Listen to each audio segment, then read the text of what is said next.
Namaskar and welcome to this very special episode of DD Dialogue dedicated to life and times of Mahatma Gandhi. And in this show, we are going to be joined by a highly distinguished panel of Gandhian scholars of international repute from across the globe. And today in DD Dialogue, BAPU and the world, we're going to talk about what is it when it comes to Mahatma being the global phenomena and how from generations to generations Mahatma Gandhi's ideals have not only influenced many lives across the globe but many national movements, and what really makes Mahatma Gandhi, Mohandas Karamchand Gandhi, one of the most influential persons of the 20th century. Basically, in this special edition of DD Dialogue, where we talk about the universal appeal of Mahatma Gandhi, we're going to discover and rediscover Mahatma, the global phenomenon. Let me quickly introduce our high-powered panel on this special show. Joining us all the way from Paris is Eric Fault. He's Delhi-based, but right now joining us from Paris. Eric Fault is Director UNESCO, and he represents Delhi Cluster.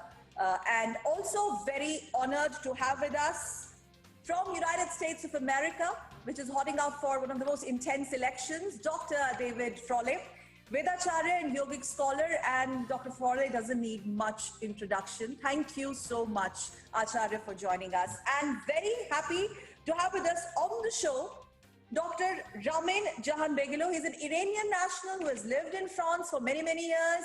He has gone to jail also because he's been inspired by Gandhian's disobedience movement. And in fact, 29 publications to his credit, which also includes Gandhian movement, the Gandhi, Global Gandhi, Gandhi and Peace, and much, much more. So he's written extensively about Mahatma Gandhi. Thank you so much, Professor, for joining us. Namaste. And very honored also to have one of the young and dynamic Gandhian scholar. One of his works, in fact, includes M.K. Gandhi's ethical thought. We are talking about Rajiv Kadambi, Professor Rajiv Kadambi joining us. And we also are now joined all the way from Portland, Professor Dennis Dalton here. Dennis Dalton is from Columbia University, and Dennis is author of Mahatma, Nonviolent Power in Action. Let me quickly start with Dr. Ramin Jahanbeglou. You spent those years in jail, Velvet Revolution, because you thoroughly believed in Gandhian movement, or rather that ethos of satyagraha and non-violence. I want to just simply want to know from you, when Mandela called him the sacred warrior, from Martin King Luther to Nelson Mandela, at that point in time, many revolutions, many movements, rather national movements, were influenced by Gandhian thought. Nobody would have thought about it the way it has actually panned across the generation. How do you define this Gandhian world connect? Your opening remarks. I think that talking about Gandhi is very important, not only on his birthday, but all around the year, especially because when we're talking about Gandhi's legacy, more than 70 years after his assassination, we have to be sure that Gandhi, for many people around the world, actually, or even ordinary people, Gandhi represents nonviolence, Gandhi represents civil resistance. Gandhi represents for not only scholars, Gandhian scholars, but also for all those who are fighting for their freedom all around the world. I think Gandhi represents a peace and an alternative to a different world, which we are all fighting for. So for somebody like me, who was born in Iran and raised in France, and later on been in touch with India, I think that over the 7 decades which separates us from Gandhi's assassination, a little more than 7 decades, as we can see, Gandhi has been an inspiration to many people around different cultures and different countries. I mean, you mentioned Mandela, and we can mention Martin Luther King, of course, but people like Dalai Lama. Like, we have the Arab Spring, we have Outpour in Serbia, we have the Iranians, and today we have Belarus and Hong Kong and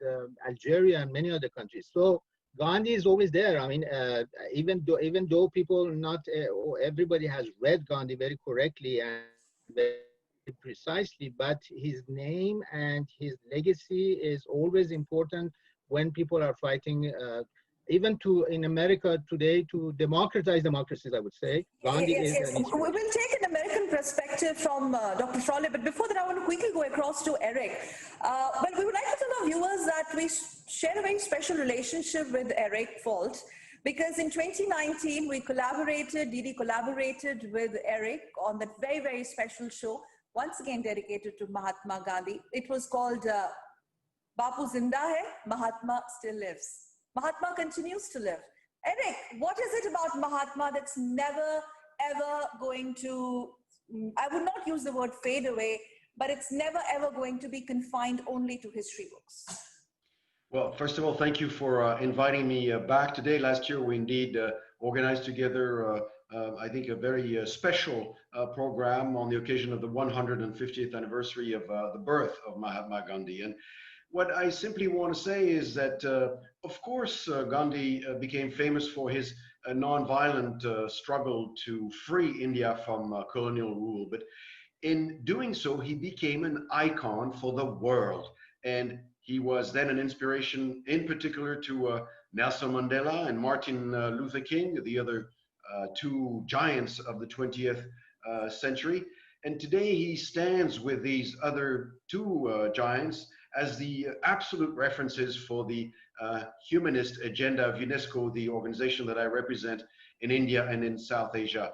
His words still resonate as powerfully today as they did in his time. He continues to be an inspiration to the old and the young today, well beyond India. And I think that's a point that needs to be repeated to all of the people throughout India, is that he's been a defining influence in countries far and wide. And sometimes in India, I feel people don't know that enough. It's absolutely remarkable, the staying power of his charisma, his words, and what he has taught us. And I think we all need to learn from that and perpetuate that. So it's very good that you can organize again a special program for him on and around the 2nd of October. Absolutely. And David Frawley, coming to you, Dr. Frawley, now it's not only on 2nd October that we remember him. I think your thoughts on the fact that the way Mahatma Gandhi has inspired all these anti-colonial, anti-racist movements across the globe, whether it is South Africa, or whether it's America for that moment, and today's America and Gandhi, what's the connection that you see? Where does he live in America? In the minds, in the thoughts? What is that thought process? Yes, yes. Namaste. Thank you for inviting me. I'm very happy to be with you. Pleasure. And it is a very crucial time for humanity overall. And Gandhi and India and yoga and all these things have a great relevance today that is continuing to grow. In my own background, I was involved in the anti-war movements and the civil rights movements in the United States in the late 60s, moving on from there. And Gandhi was my first understanding or connection with India overall. Okay. And Gandhi introduced me to the Indian traditions and concepts like ahimsa, satya, the role of the sadhu. And so Gandhi was my doorway to India. And through Gandhi, I came into contact then with other figures like Sri Aurobindo or Ramana Maharshi. And Gandhi connect for me is most important relative to the eternal values and practices that he reflected. For example, politics and social activity as karma yoga, as a form of yoga, a form of seva or service to all living beings, not just simply as a projection of an ideology, a nationalism, or even simply just a human issue, but a way of right living and a way that we should all serve one another. We're all connected, we are all one. And then Gandhi also brought in enduring dharmic principles like ahimsa. This crosses over any political ideology, it crosses over any point of view. And satya, truthfulness, what is more important than that today? I mean, today we're trying to figure out what is true, what is fake news, what is going on. And so Gandhi brought this dharmic values and a lot of the Hindu, Buddhist, Jain teachings and brought them to their global relevance. And more so, he embodied them and reflected them as character, a personality, with a charisma. So if Gandhi, yes, let me quickly take this thought to Professor Dalton. If Gandhi epitomized trust, nonviolence, he talked about, before you talk about rights, you need to understand what your duties are. What is it about Mahatma Gandhi at that point in time, sir, Professor Dalton, that really cut ice with the global community? I'm not talking about India. I'm talking about world by and large, especially Americas, especially South Africa, especially England. Thank you. Namaste. Namaste. I am delighted to join such a distinguished panel. And I want to say that from my point of view, I'm 82 years old. I have been teaching for 60 years, beginning in India, when I first started my career teaching Mahatma Gandhi. I want to say that of all the distinguished members of the panel today, I am closest to Dr. Rajiv Kadambi, because I have had the honor of reading his PhD dissertation at Brown University on Mahatma Gandhi and other figures. And it is, in my 60 years of teaching graduate students, the finest dissertation that I have ever read. So I am especially honored to be here with Rajiv Kadambi, as well as, of course, with the others. Last night, till late in the morning, I was involved directly in talking about Mahatma Gandhi at the Black Lives Matter protests that are going on now, right now, for over 100 straight days in Portland, Oregon, from which I'm teaching. So I can look out now out of my window and see where the protests are being carried on.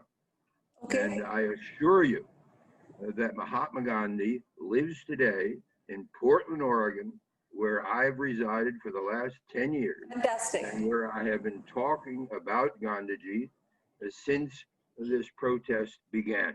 Now, as you know, the Black Lives Matter protest in Portland is the most important protest to be encouraged, to be carried on in the United States today. We are the nerve center of the Black Lives Matter protests. And we are protesting the brutal lynching and murder of innocent Black citizens. That is the relevance of Gandhiji today. And I can see it now out of my window. So Rajiv, the world has certainly changed from then and now, from Gandhian era to this. But as a scholar, how do you look at this transition? What is it that is actually, from one generation to the other, consolidated this Gandhian ideology across the globe? We have Professor Dalton talking about how the whole narrative of Black Lives Matter in Portland has this, influence of Gandhian thought process over it, that movement. What is it about the whole thing that moves on from one generation to the other? Yeah, hi. Thanks to all the panel members. Well, Sarkar, in response, I'd say that the idea of Gandhi goes well beyond the historical actor himself. You see, Gandhi has no specific or stable meaning, and it absorbs the meanings for different people depending on the conventions of usage. So protest movements and anarchists, anti-war activists, pacifists, anti-development activists, anti-globalization activists, ecologists, feminists, vegetarians, handicrafts, naturopaths. So all invoke Gandhi because he gives you that kind of reflexive language. My search for a certain authentic Gandhi is a futile quest. I think I'd like to say that the contemporary, in the practical sphere, obviously he gives you a technique of mass civil disobedience and nonviolence in terms of its practical technique. But more importantly, he's telling you that anyone can offer civil disobedience, a poor, a sick, a woman, a man, whoever. And more importantly to that, it can be offered against anybody. It can be offered against your own parents. It can be offered against your own children. It can be offered against the whole world. So an individual is enough in that sense to challenge the might of an entire regime. So there are powerful implications here of Gandhi's thought. It's another thing that I think most movements take only the technique of mass civil disobedience and leave aside the self-work elements that are so crucial in Gandhi. By self-work elements, I mean of discipline and training, which were essential attributes for any satyagrahi. But hasn't the world changed? Gandhi galvanized, Eric, this is for you. Gandhi was hailed even at the UN here, and he continues to be hailed at the UN world stage. The way he galvanized Indians in South Africa, he galvanized Indians in India, in England, and then in the rest of the world. I think here it's important to remember that in each one of the countries where we come from, history books about great warriors and how they conquered the world, most often in a very brutal way. And here you have a very simple man, a man in simple caddy clothes, protesting in a peaceful way, bringing colonial rulers to their knees and bringing a nation which had never been allowed to be a nation before together. This is something that appeals across generations, and it will continue. It was true, 100 years ago, nearly 70, 100 years ago, and it's true today, and it will continue to inspire in all of the countries of the world where there may be a sentiment of injustice and unfairness. And Professor Raman, I'm just quickly going to quote Gandhiji's lines. In 1925, he wrote in Young India, and I quote, "It is impossible for one to be internationalist." Now, this is something which I was really influenced. It is impossible for one to be internationalist without being a nationalist. His thought way back in 1925. Internationalism is possible only when nationalism becomes fact. Now, look at the vision. Look at the vision. So do you think that, I mean, what we need him today more than India would have needed or the world would have needed him way back then? Yes, but we have to know why we need Gandhi. You know, there are actually two ways of looking at Gandhi. Today, the Gandhi who is an icon and you find his portrait next to prime ministers around the world, that's not the true Gandhi. For me, the true Gandhi is the disobedient Gandhi, the dissenter, Gandhi who has always fought for freedom and truth. And it's a Gandhi who actually brings ethics into politics, you know, something which is totally missing around the world today in our global world. And no, our politics around the world is not ethical at all. Yes. It's a Gandhi who believes in large pluralism. It's a Gandhi who believes in the work of citizens and not states. You know, Gandhi is a critique of the state, of the statehood. He's also the critique of some kind of liberalism and neoliberalism, we can say. And so this is the Gandhi which has been also always, I would say, the true Gandhi of those who have been fighting for democracy around the world, and those who believe that they have to fight against exclusion, they have to fight against the lack of empathy, they have to fight for climate change and all these elements, you know, because Gandhi is at the same time an environmentalist. Gandhi is an autonomist. Gandhi is at the same time as somebody, a freedom fighter. That's why Gandhi lives in our hearts, and Gandhi is a global. Because of that, if Gandhi was somebody like Patel or Nehru, he would not have been the same icon around the world. Oh, that's a very, very strong point that you've raised, Dr. Frawley. Do you agree with him? And also the way Gandhi actually connected ordinary objects with mass politics, and they became symbol, whether you talk about khadi that I'm wearing, or charkha or salt for that matter. And the world was watching India. Yes, and what's very important is Gandhi was doing two things. He had the international influence promoting the nonviolence and all these positive values, but he was still bringing the freedom of a country that had been under foreign rule and oppression for a long time. And he was part of a greater national freedom movement. So you have to view him in both the context. Now, outside of India, of course, we see him more in the international view. Inside of India, his creation of the national ethos, his affirmation of a lot of the traditions. He wore the clothes, the loincloth of the sadhu. He shaved his head. He fasted. And I think most important is Gandhi showed that you have to be the example.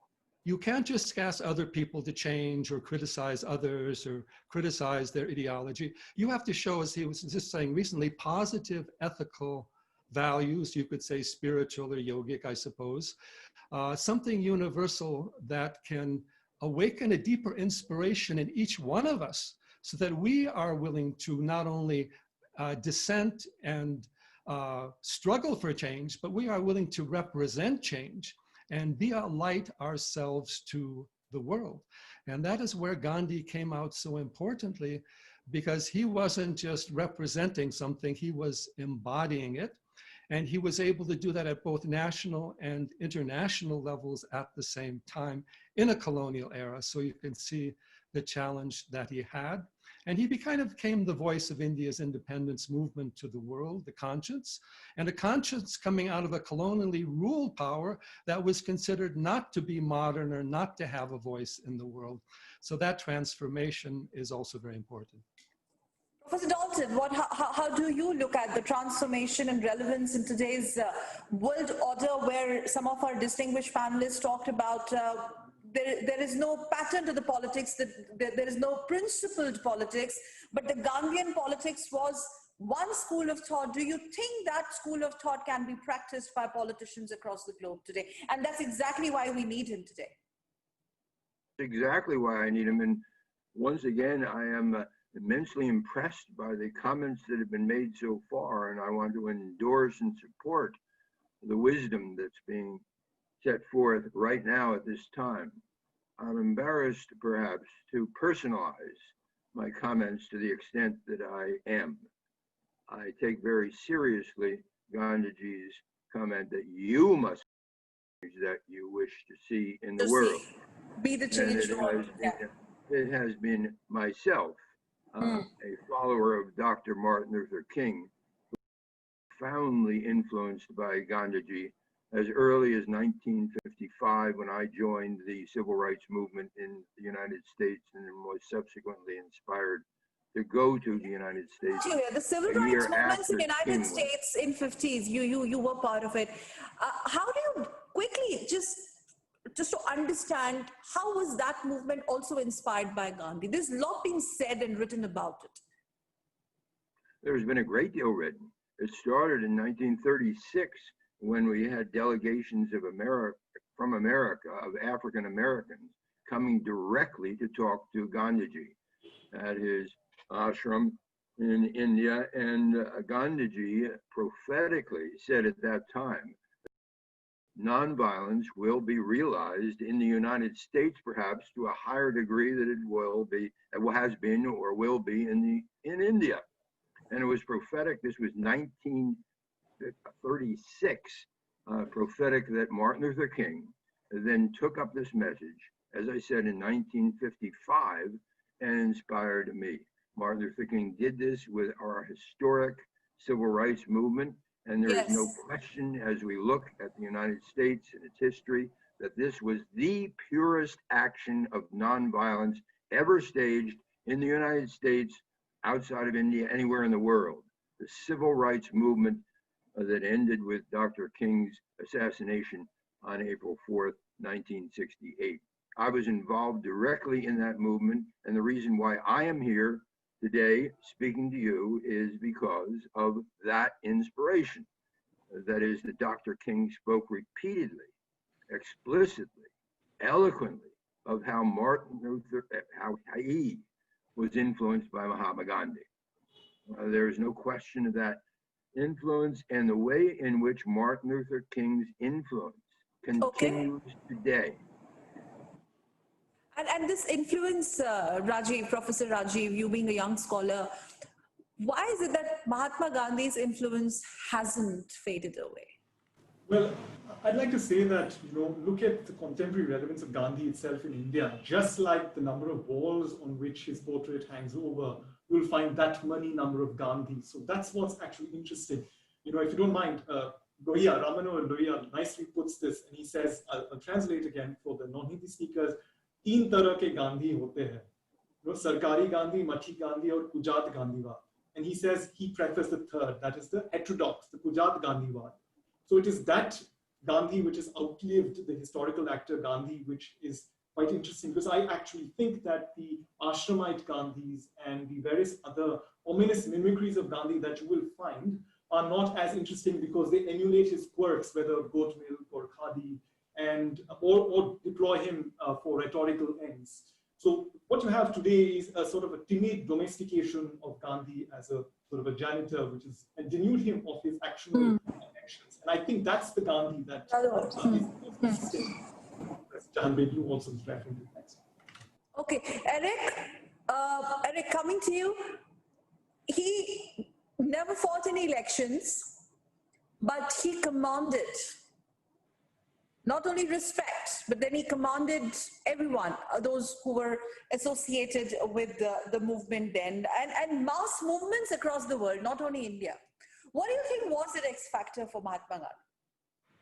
I'm not sure the other panelists would agree on the word commended. I think they're all, of course, much more aware of Gandhi's teachings than mine, but the word commend strikes me as a little bit odd when we talk about Gandhi. I think he certainly invited all of the people who listened to him to have a different approach, have an alternative approach to many aspects of life. And I think he was probably more in that sense, more of a teacher. And since I represent UNESCO, which is an organization involved in education, among other matters, I have to underline the fact that along with his discourse on nonviolence and self-rule, Mahatma Gandhi envisioned an India in which education was perhaps more learner-centered and service-oriented than it had been, imparting knowledge and skills that developed in a holistic fashion the mind, the body, and the heart of the student. So his views on education and how he educated us have inspired and invigorated discussions on and decisions on educational policy and practice to this day. And that's, I think, an important aspect of his life that continues to inspire us. Professor Rahman, your alternative word for the word commanded, what I was trying to actually say, the whole following, the following that he had, and the following, the people, the way nation followed him. Well, we had a struggle back home, but then global audience for Gandhi. What was it about Gandhi that cut ice with the world? You know, I think there's one point that we need to be clear on. Gandhi is certainly a great leader, but he never wanted to be a mass leader like Stalin or Hitler or the mass leaders we have today. This was never, he was actually, you know, he criticized mobs, and that we need to be very clear about that. There's one point that I want to make. You know, Gandhi is a dangerous thinker. And anybody who touches Gandhi, like I did and the others have been touching him closely, becomes dangerous, because becomes dangerous to authorities, becomes dangerous to all those who have in mind the conquest of I'm sure Eric will have an objection to the word dangerous here. But no, dangerous is a good word. Yes, actually, yes, Eric is a good word. Actually, Eric is French, and this word was used by Albert Camus, one of his French philosophers and authors of 20th. I got your point. Yes. Yeah. Gandhi is dangerous in a good sense because he is actually pushing us to go and think about, you know, serious matters. And there's one point that I want to make to clear up my point. You know, because of people like Professor Kadambi, but also the work that people like Professor Dalton and myself and others have done, Gandhi today is read by political theorists and philosophers in the West. I've taught in Canada for a long time, and my colleagues in political theory, they ignored completely Hind Swaraj as a seminal work, and today you can read, the students can read Hind Swaraj next to On Liberty of John Stuart Mill and The Prince of Machiavelli.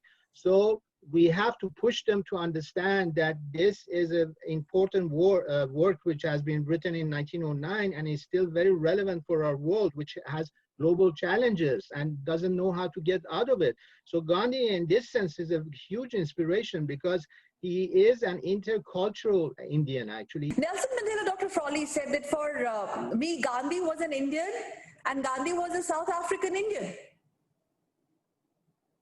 Yes. Yes, and I would say in every context, Gandhi has his relevance to the society. And the point I would like to make is that Gandhi didn't ask to be worshipped. He didn't ask to be simply followed and believed in. He wasn't a dictatorial figure that way like Mao or Stalin or anything like that. He could talk of his own Himalayan blunders. He could be humble with a child.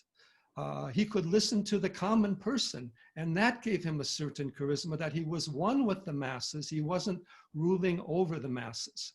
And that oneness with the masses in India could be translated to oneness with the masses of every country.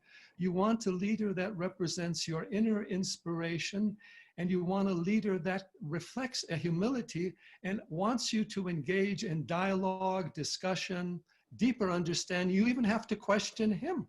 I don't think Gandhi would be happy to simply have his picture up on the wall today. He would want people to ask these fundamental questions of what is nonviolence, what is governments, who are we as human beings, what is our place in the universe. He was able to bridge the political to the transcendent without having a political job or position himself. By that power of his own character, personality, and connection to the people overall.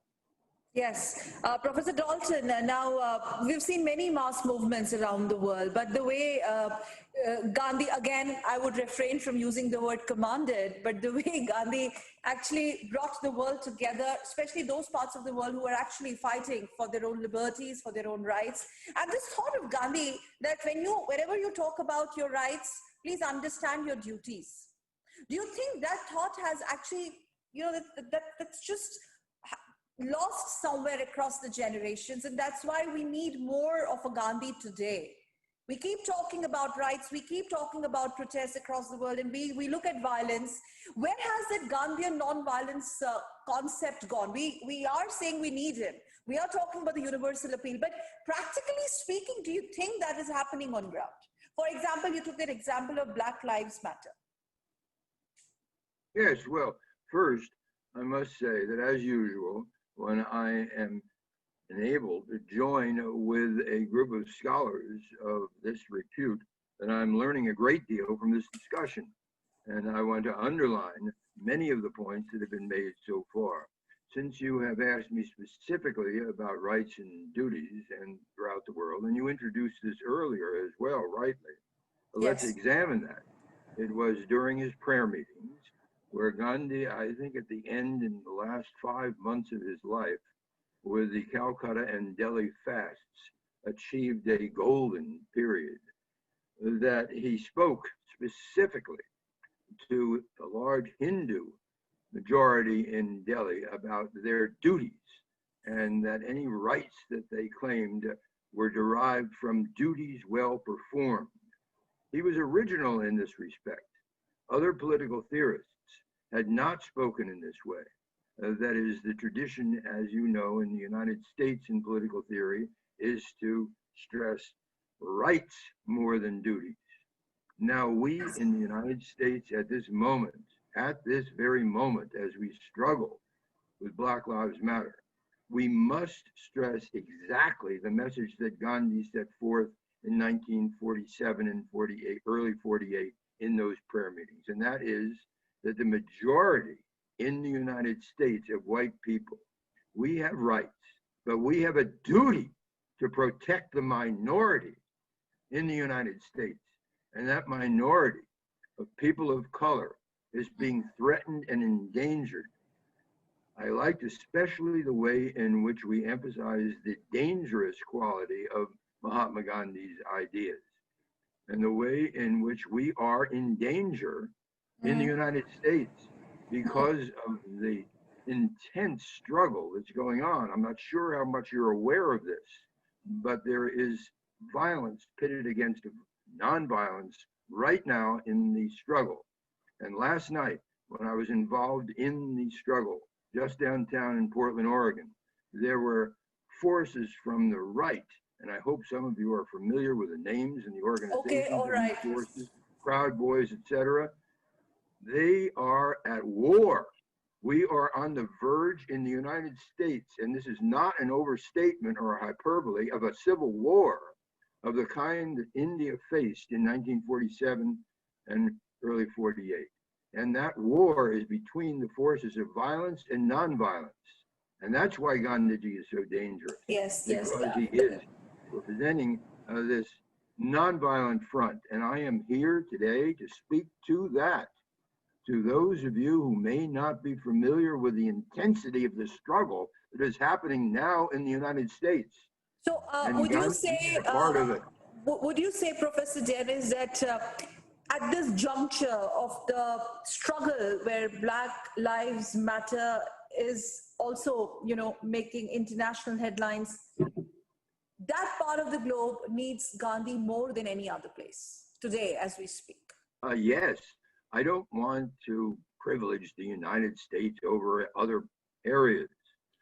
Fatima Bhutto, for example, wrote in the New York Times a brilliant op-ed piece recently about Pakistan and the way in which climate change is influencing Pakistan. So point taken, there are so many areas, but in the United States right now, Black Lives Matter is a movement that is directly involving violence and nonviolence. And if you want to speak of the relevance of Gandhi now, we can look at Portland, Oregon, and say this, that the minority must be protected by the majority in the United States. And you are absolutely right to stress duty. We have a duty, a moral and ethical obligation. I think that speaks volumes of the fact that why we've got all of you from different parts of the globe talking about relevance of Gandhi. Rajiv, this makes so much of sense, isn't it? I mean, it's not so bookish, but it is actually so practical. Well, yeah, I mean, look, his idea of soul force is quite profound and complex, where he's saying that the nature of violence is something that where both the oppressor and the oppressed were entangled in it equally. And it's for this reason that whether colonialism or any form of injustice should not be understood as a one-way street. In saying that, what he's actually trying to say is the complicity of the oppressed as well, as a result of which what he's trying to then do is to give that oppressed an agency, encourage an agency to act. You see, this is how he strings his idea of soul force, and it is something that is, as we know, is based on the supremacy of the soul as over soul force, the internal force, this inexhaustible power within, as over the physical one.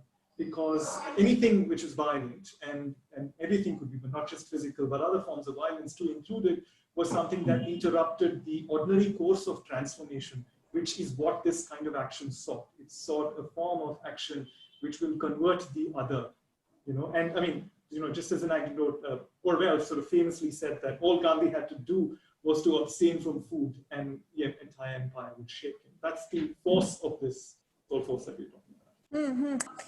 Now we're going to talk about your individual influences, Gandhi and you.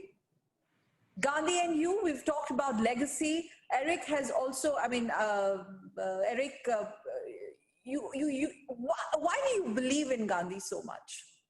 And what is about him? Yes. Yeah. There's nothing special about this. I mean, like millions of school children in Europe where I grew up, and I grew up in France, and very early in my own education, I was influenced by Gandhi. I was, if you want to phrase it this way, officially invited in my school textbooks or through reading material my parents provided me to learn and to be inspired by this great man who steered his country to independence through violent means. I was invited my educational system.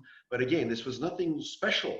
I was just one of millions of other children in Europe, but also in Africa and Latin America and beyond. And this is really something important that I think Indians need to better know, is that he is recognized as one of the top most minds and influencers, and people and governments, even through the educational system, invite children to reflect on Gandhi's teachings. That is very important, I think, for your audience to know. Very profound, Eric. Professor Raman, same question. What is it about Gandhi that makes him one of the most influential persons of the 20th century? And with every decade, the influence is only getting bigger and bigger. Would you agree? Well, I think there are 2 points here which makes Gandhi very relevant, Gandhi universal, and it goes deeply to our hearts and reasons. I think the first point is that Gandhi preferred, I would say, to walk with others even on a tightrope, rather than to be on a rigid, I would say, ground. And the second point is that is the work of nonviolence but peacemaking. Gandhi actually invites us to an inwardly cultivation of one's capacity to be compassionate in politics, but also to be autonomous, meaning that he always talked about his inner voice, which he got also from Socrates, but also others. Henry David Thoreau and others talked about the inner voice also, you know. And so going back to one's conscience is very important when you're making choices in life, especially when you're fighting for your freedom or understanding why you should be compassionate towards others and not using violence, because that's not the way to make it. So I think these two have been the very important points in Gandhi to make Gandhi universal. And also very important for somebody like me, coming from the, a background which is Iranian, but also with French education. Dr. Frawley, you said in your very first opening remarks that Gandhi was your gateway to India. And would you say that it is India that gave world Gandhi? Well, definitely. Gandhi is reflecting the tradition of India, karma yoga, as I mentioned earlier, karma yoga in a social political context as a way of action, as opposed to self-assertion, as opposed to what was happening in the right and the left and the West. Particularly, remember, he was in the 20th century, contemporary of Hitler and Stalin. So that is definitely the case, and projecting universal values. Ahimsa works because it's a universal value. Satya works because it's a universal value. It's not just something enshrined in a political constitution. It's not just a philosophical point of view. It is a universal ethics. So Gandhi's view is a call for us to also discover our universal connections, our oneness not only with other human beings, but look at his care of the cow, the animals, the village, not just the urban environment, the common person, the uneducated person, not just the person at the university level. So I think it is that greater presence of the Bharatiya or Dharmic traditions that came through Gandhi. That's also why Dalai Lama can resonate with Gandhi, why Narendra Modi can resonate with Gandhi. And that is why he has a different view here, but globally that same universality, humility, connection brings everyone together. Very, very beautiful. Yes, Raji. I also like to add to this in the fact that Gandhi's conception of religion is extremely complex in that he did not have a theological conception of God. There is absolutely no provenance of a single book, a single God.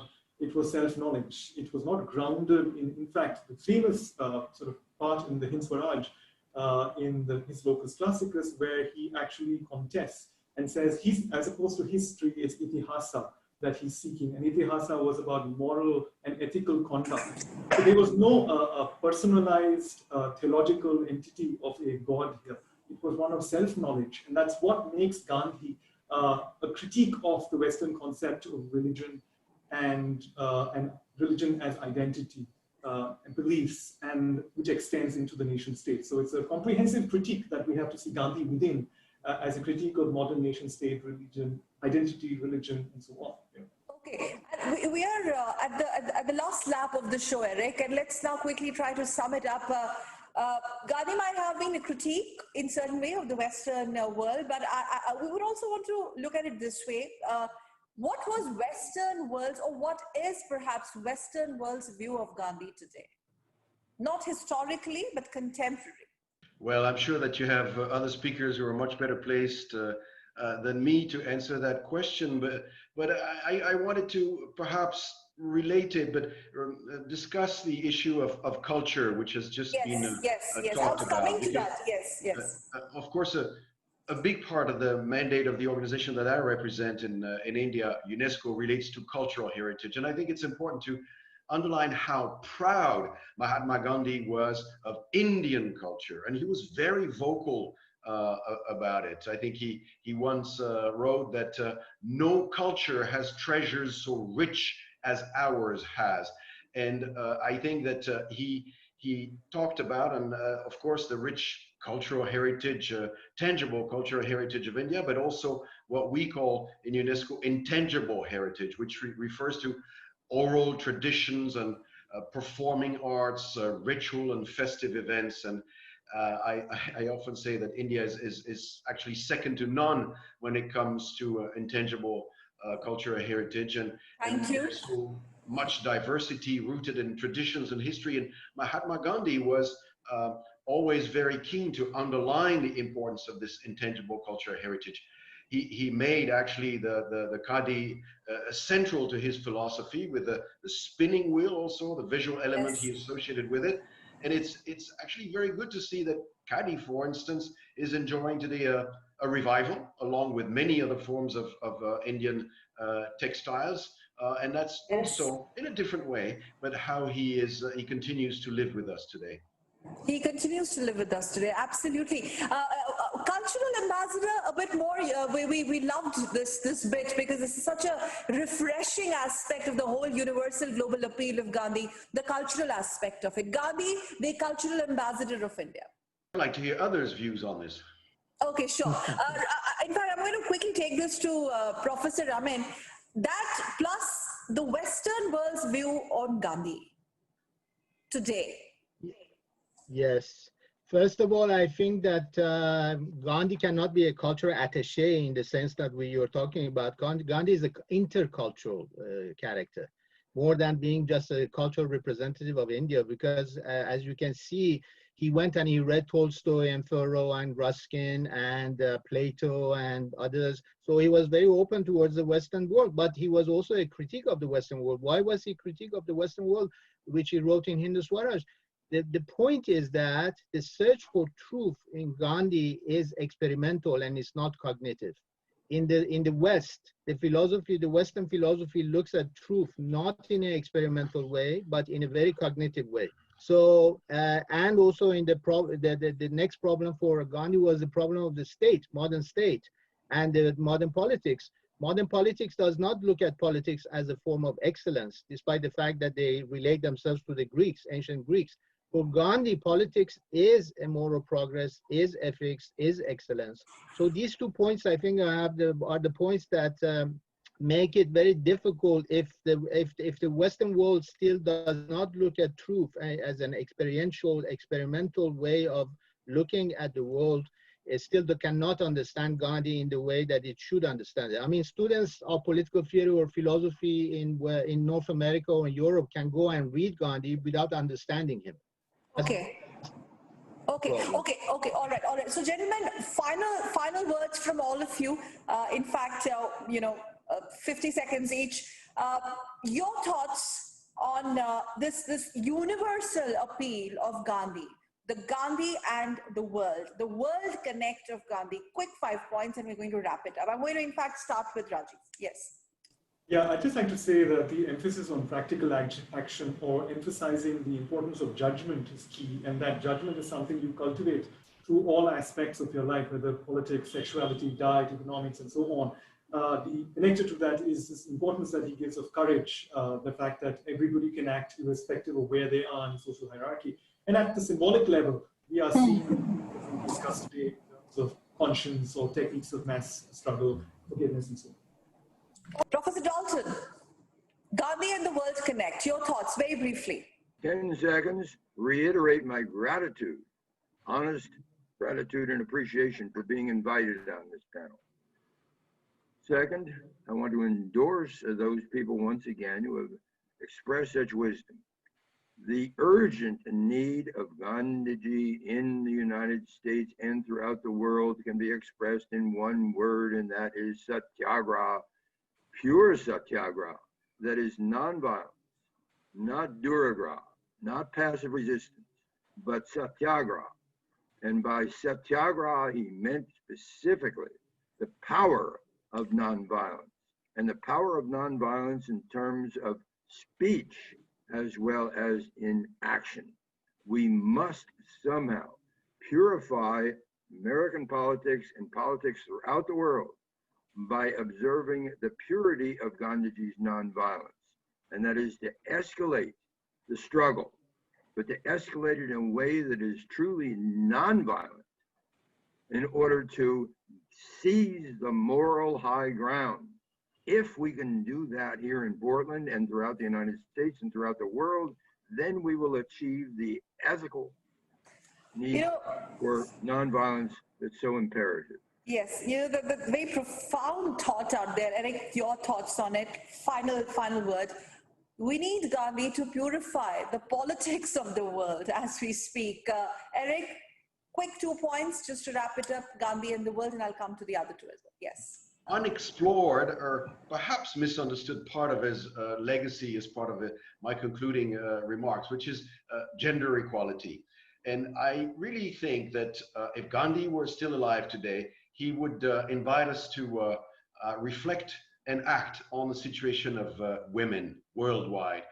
I know, of course, that there's been some criticism of him in this regard, but I'm sure he would have very much influenced the debate on gender equality, probably espoused movements like the Me Too movement and others, which have not come into our discussion today, but he would have been a very staunch advocate and supporter of gender equality in his own way and in a more in his own words.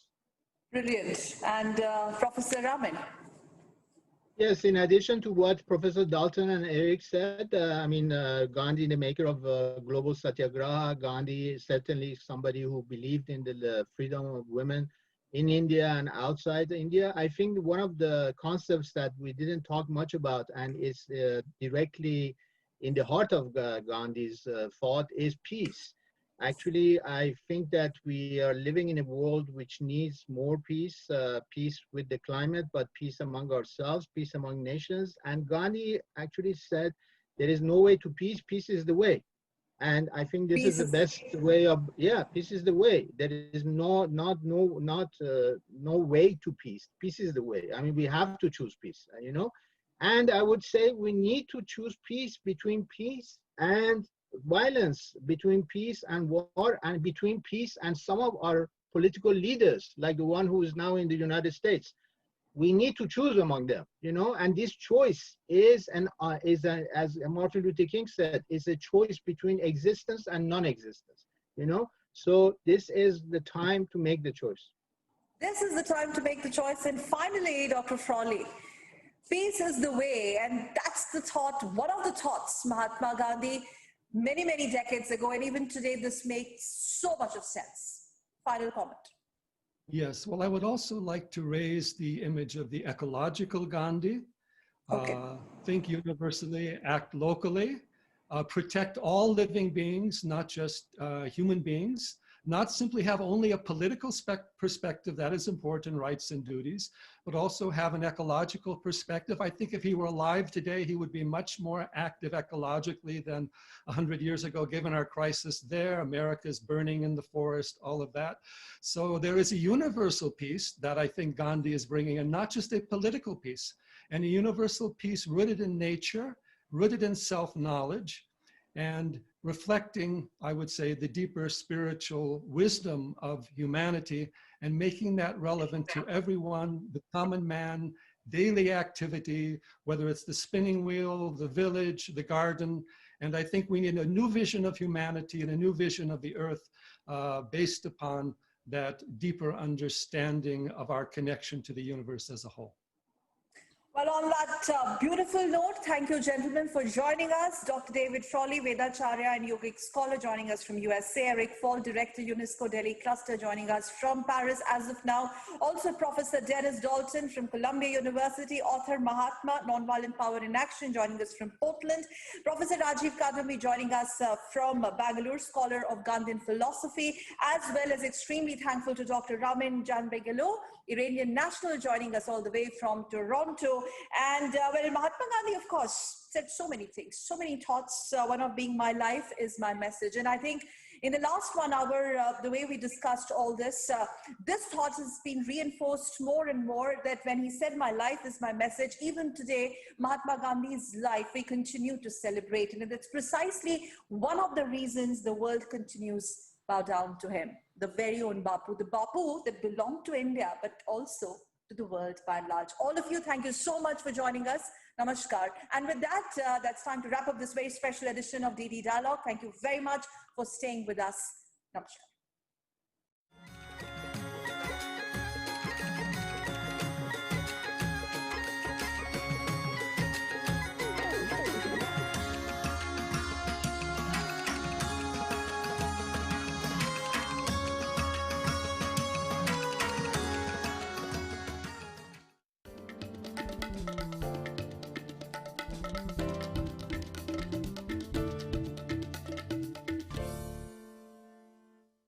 The changing world of news. Headlines that you wake up to. News that shapes your day. Stories that matter to you. The latest and most accurate updates. A fresh start to a new day. The Breakfast News, Monday to Friday, 8 a.m. on DD India. Namaste land. مرحبا إلى الهند. Salam India. Namaste India. Namaskar Bharata.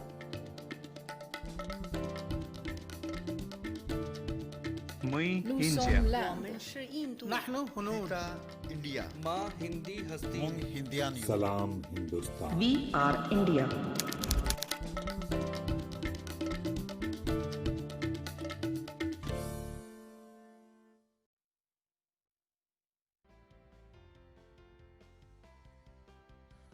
Hi, how are you? I'm doing good and fulfilling my duty of responsible citizen by staying at home to maintain social distancing. Yeah, me too. Actually, I have a few doubts about the Arogya Setu app.